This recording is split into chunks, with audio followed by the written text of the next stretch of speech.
3월 15일 수요일 황장수의 뉴스 브리핑 시작하겠습니다. 어제 어떤 분이 이건희 회장의 성매매 동영상과 관련한 제 브리핑 내용이에요.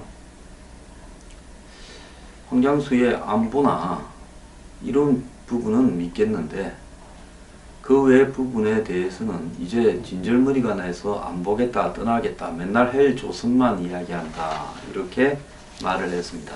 제가 어지간하면 댓글에 대응하지 않으려고 하는데요. 그렇게 생각하는 분들이 있을 수 있을 것 같아서 제가 분명히 이야기를 하겠는데요. 지금 대한민국이 굿 조선입니까? 헬 조선입니까? 헬 조선 맞잖아요. 근데 그분의 정신 상태도 저는 문제가 있다고 봅니다. 제가 이건희 회장 성매매 동영상 이야기했는데 뭐가 그렇게 불편한 겁니까? 성매매는 합법화해라고요? 그거라도 해서 팔아먹게 좀 놔둬라. 어제 누가 또 그렇게 말한 사람이 있던데요. 저는 그런 거 성매매의 합법이냐 불법이냐, 성매매 특별법이 옳으냐 마느냐, 그런 이야기를 하는 게 아닙니다. 법이 있으면 법을 지켜야 되고, 법이 있는데도 안 지키면서 안희정처럼 법률이 미흡해서 대선 자금 돈을 재벌로부터 수십억 받았다라고 이야기하는 일이 없어야 되지 않겠습니까? 박근혜 대통령처럼 법이 있는데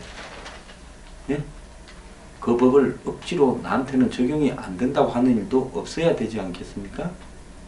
그렇기 때문에 법이 있으면 그 법이 옳느냐 그르냐라는 것은 헌법소원에서 당사자가 따질 일이고, 법을 지켜야 되는 거고, 그 법은 돈이 있으나 없으나, 힘이 있으나 없으나, 사회적 지위가 있으나 없으나 똑같이 적용되어진다라는 이야기를 하는 겁니다. 두 번째로, 저는 헬조선에 대해서 까발리고 있습니다. 누가 아주 서늘하게 드라이하게 황장수는 이런 걸 사실적으로 지적한다 이랬는데요. 맞습니다. 저는 우리 사회에 덮여진 문제들을 있는 바닥까지 까발려서요.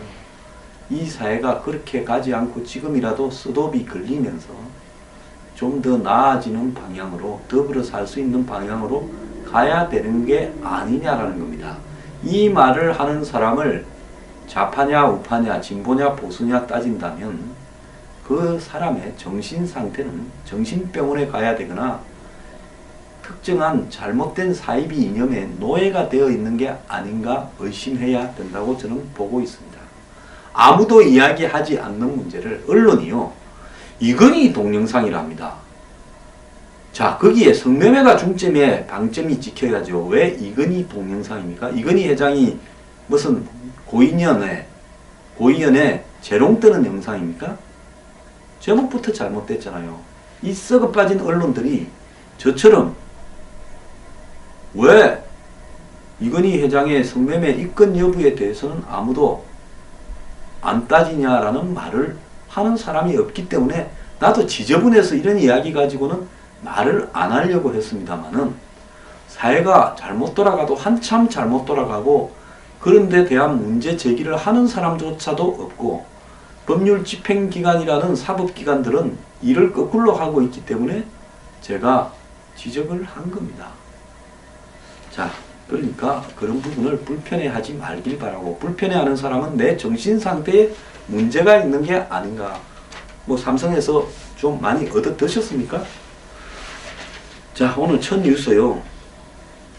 점령군처럼 행동하는 민주당의 대선 후보들 어제 토론이 KBS 본관에서 열렸습니다.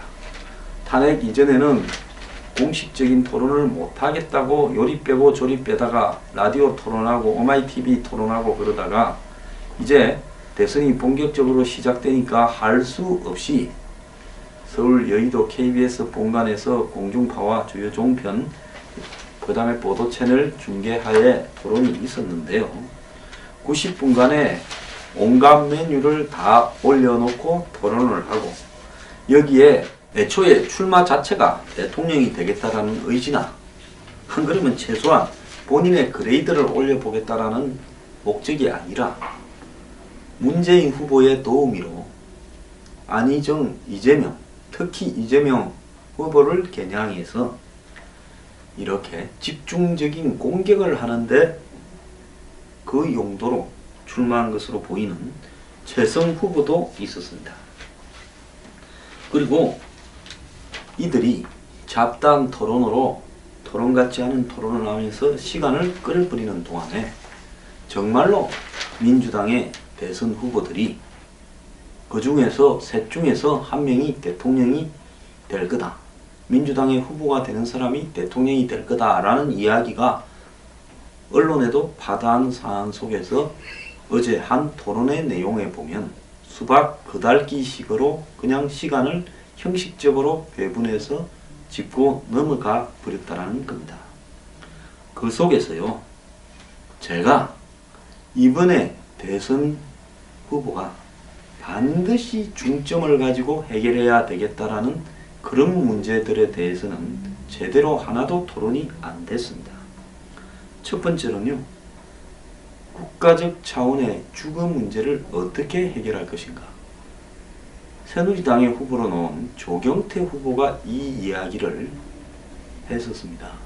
전 조 후보는 임대주택이라는 데 한정했지만은 저는 그런 차원을 넘어가서 정부가 최대한 싼 가격에, 그리고 정부가 이 토지를 있는 대로 풀 가동해서 집을 지어서 본인 부담을 한 20-30% 하고 나머지는 정부가 대출을 해줘서 좀 낮은 이자로요, 평생을 걸쳐서 갚을 수 있도록 하고, 그 갚을 능력이 안 되는 사람한테는 소수에 한해서 임대로 이렇게 가는 국가 차원의 주거 문제 해결 정책을, 주택을 공급하는 그런 정책이 저는 핵심이라고 생각을 합니다.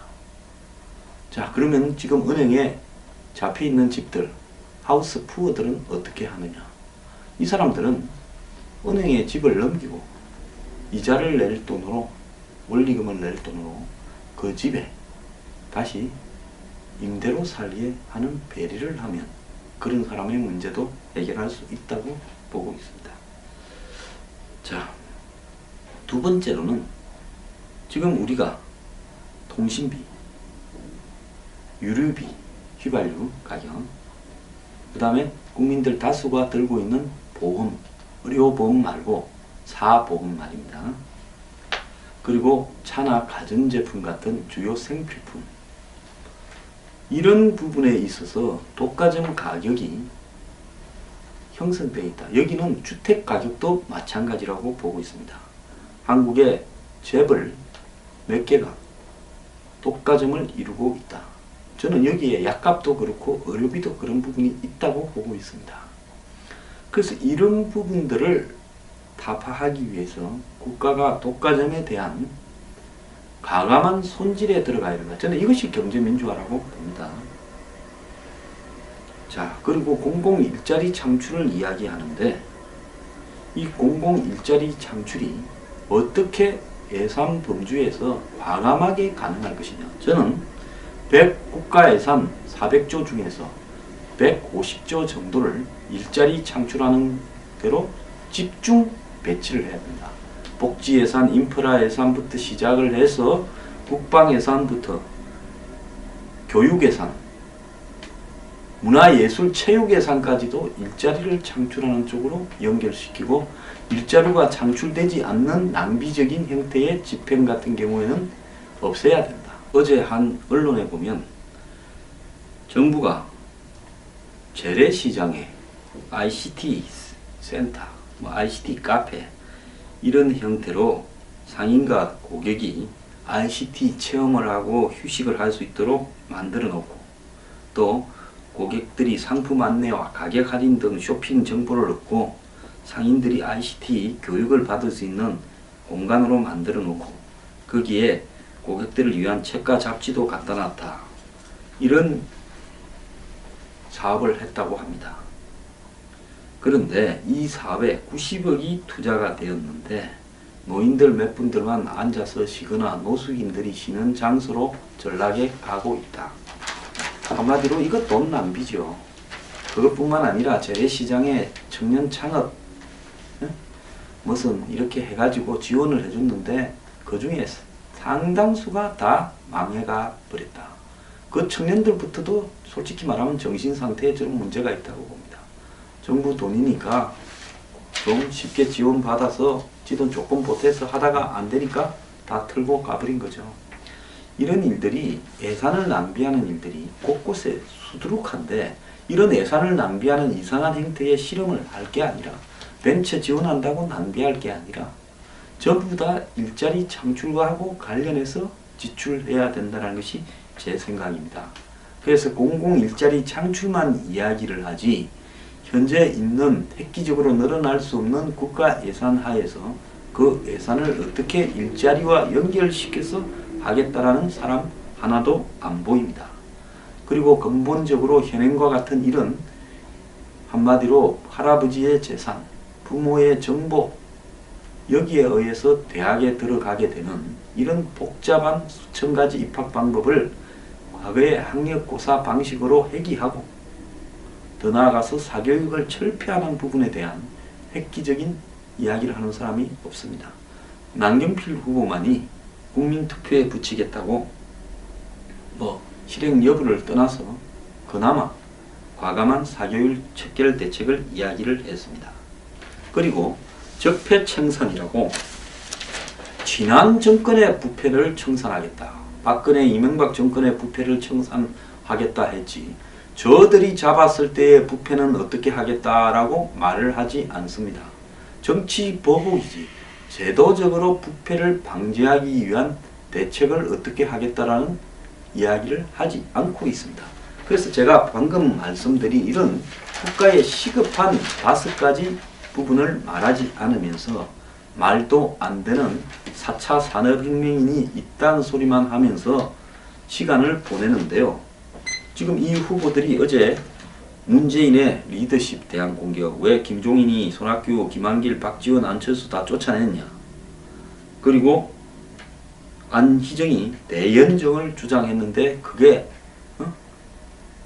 자유한국당까지 한마디로 일제 때 친일한 사람까지 다 화합하자는 거냐, 이런 식의 논란만 벌이는데 시간을 소모했습니다. 자, 그리고 너네 캠프에 왜 온갖 잡다한 쓰레기들까지 끌어들이냐, 이런 이야기가요 국민적 입장에서 봤을 때 무슨 토론거리가 됩니까? 자, 더 나아가서요, 최승희라는 고양시장하는 후보는 안 후보와 이재명의 정가 문제를 거론했는데요. 검증은 중요한 부분이라고 봅니다. 저는 절반쯤은 검증에 할애돼야 되는 게 맞다고 보고 있는데요. 그렇다면 문재인 후보의 과거 비서실장을 그만둔 2008년 이후에 저축은행에 한마디로 부실 채권의 시효 연장을 하기 위한 70억에 가까운 문재인 후보가 하던, 나중에 또 그만두고 물려주고 지분을 갖다가 돌아와서는 지분을 또 넘겨받았으니까 사실상 문재인 후보의 로펌이라고 할 수 있는 데가 이런 좀 부도덕한 수임을 한마디로 일거리는 없죠. 그야 기계적인 거지 무슨 변론할 일거리는 아닙니다. 그런 부분을 맡아서 하는 것이 정당했느냐, 문재인 후보의 아들 문준용의 취업 특혜와 관련된 부분이 제대로 매듭이 안 되었다. 그리고 그 아들이 전 세계의 여러 가지 형태의 각종 비엔날레니 뭐니에 참가를 했는데 정말 그것이 그럴 만한 세계적인 어떤 작가라서 한 거냐, 어떻게 거기에 가게 된 것이냐, 경력 관리를 해준 게 아니냐, 이런 부분에 대한 것들이 좀 물어졌어야 되죠. 그런데 그런 이야기들은 제대로 묻어지지 않고 최승은 이재명을 향해서 음주운전, 무고 및 공무원 자격 사칭, 선거법 위반 등 증가사범이라고만 했습니다. 이거는 이렇게는 할 수는 있어요. 그런데 이재명한테 이렇게 이야기할 정도면 문재인한테는 제가 말한 이런 정도의 말을 해야 되는 거고, 안희정한테는 삼성 등으로 52억 의 불법 정치 자금을 받았고 개인 아파트 구입으로 3억 6천만 원을 유용했고 대선 후에도 박연차로부터 4억을 받았다라고 했는데, 자, 안희정은 같은 당 동지로 그런 방식의 질문을 받을 줄 몰랐다 이야기를 했습니다. 자, 두 차례 도지사 선거에 이겨서 국민으로부터 사면복권 받았다 했고, 이재명 후보는 음주운전은 잘못이다, 젊은 시절에 있었던 일이고 나머지는 이 사회 부정부패를 위해서 싸우다가 그리 됐다 이래 말했습니다. 그러면 최승은 왜 문재인을 향해서는 묻지 않았는가? 어제는 문재인 후보가 토론을 또 회피하고 있다는 이야기도 나왔습니다. 이재명 후보는 그간의 민주당 방송 토론이 모범 답안을 믿는 학예 수준에 불과하다고 말을 했고, 사정에 공통적으로 정해진 질문에 참모들이 써준 원고로 답변하는 이런 식의 그런 토론에는 안 된다 이랬는데요. 이날 상호 자유롭게 토론할 수 있는 주도권은 한 명당 9분에 불과했습니다. 이게 무슨 토론회입니까? 대선 후보 무제한 밤샘 토론을 원합니다. 별것도 아닌 걸 가지고 밤샘 토론도 하는 나라에서 왜 대선 후보들이 밤샘 토론을 하게 하지 않고, 국민들이 밤에 뭐 볼만한 프로 있습니까? 시시끌렁한 보나 안 보나 아무 소용도 없는 예능 프로니 이런 거 밤에 하지 말고요. 한 10시쯤에 시작을 해서 다음날 새벽 아침까지요. 밤샘 토론을 지키는 걸 해야지요. 왜 시간 제한을 합니까? 자, 이재명 후보는, 문 후보는 앞으로 후보들끼리 합의해서 무제한으로 두세 시간 정도 주제 제한 없이 자유 토론을 할 생각이 없느냐고 했고, 안희정도 적절한 시점에 자유 주제를 가지고 자유 토론할 기회를 만들어 보자고 했는데, 문 후보는 일방적으로 강요할 수는 없고 토론 일정은 당과 협의하는 게 좋을 것 같다. 당이 문재인 편이니 당과 협의해라 하면 내 마음대로 하겠다 이 소리라고 들리지 않겠습니까? 자, 문 후보는 지난달 2월 12일과 15일 각각 광주에서 예정되었던 토론회에 사전 일정이 있다고 참석하지 않았습니다. 자, 문 후보 측은 앞으로도 남은 7차례의 방송 토론회 외에도 수차례 토론회가 있을 것 했는데 전부 1시간 반 남짓하는 토론회에 미리 주어진 주제에 자유 토론은 10분도 안 되는 이런 게 무슨 토론입니까? 자, 어제 90분간 짜여진 질문만 오간 토론이었다 하는데요. 이런 형식적인 토론은 앞서가고 있는 문재인에만 유리하다라고 안희정과 이재명은 말을 했습니다. 자, 내 후보가 90분 분야별로 틀에 짜인 질문을 주고받는 방식이어서 깊이 있게 상대를 파고들 여지가 전혀 없었다는 겁니다. 경제를 어떻게 살릴 건가, 외교 안보 국방 정책은 어떻게 할 것인가 같은 중요한 문제들을 제대로 다뤄보지도 않은 채 인신공격이나 연정만 이야기했다는 겁니다. 안 그래도 제한된 시간에 경제복지 분야 토론은 형식적인 데 그쳐서 경제 살리기 방안을 놓고 공공 분야 일자리 창출이 필요하다, 복지 확대가 필요하다, 4차 산업혁명에 대비해야 된다, 이런 하나만한 소리만 나왔고 구체적인 해법은 없었고요. 외교 안보 분야 토론은 마지막에 사드에 대한 대책 1분짜리 답변이 전부였습니다. 이러다 보니까 국민들이 어느 후보가 나은지 변별력을 가질 수 없는 상황이었고요. 뺀질하게 말만 잘하면 그냥 지나가다가 채널 잠깐 고정시켜놓고 아, 저 사람 인물 좋고 말 뺀질하게 잘하네, 이런 수준에 그친다는 겁니다. 그래서요, 토론을 횟수를 한 20회 정도, 아니 대선 후보 뽑는 것보다 이 나라에 중요한 게 뭐 있습니까? 박근혜 전 대통령의 탄핵이 대선 후보 잘 뽑아야 된다는 걸 얼마나 나라에 중요하고 개인의 삶에도 영향을 미치는가 하는 걸 보여줬지 않습니까? 그렇다면 무제한 토론에, 더 나아가서 토론 횟수도 무제한으로 늘려서 결국 데드매치 형식으로 살아남는 사람만이 대통령이 될 수 있게 해야 되지 않겠습니까? 그래서 머리가 제대로 돌아가는 사람이냐, 남의 그 적어준 거 읽어주는 사람이냐, 사회 각 분야에 대해서 깊이 있는 고민을 한 번이라도 한 사람이냐, 일을 제대로 분야별로 인식이나 이해라도 하고 있는 것이냐. 이게 안 되는 사람이 대통령 가서 되겠습니까? 그리고 대통령이 갈 만한 도덕성이 없는 사람은 진짜 못 가도록 해야 되지 않겠습니까? 민주당 이런 형식의 형식적인 토론 그만하길 바라고요. 문재인 후보 이런 식으로 적당히 뭉개서 대통령 가면 제2의 박재인이 아니 문근혜가 될 수 있습니다.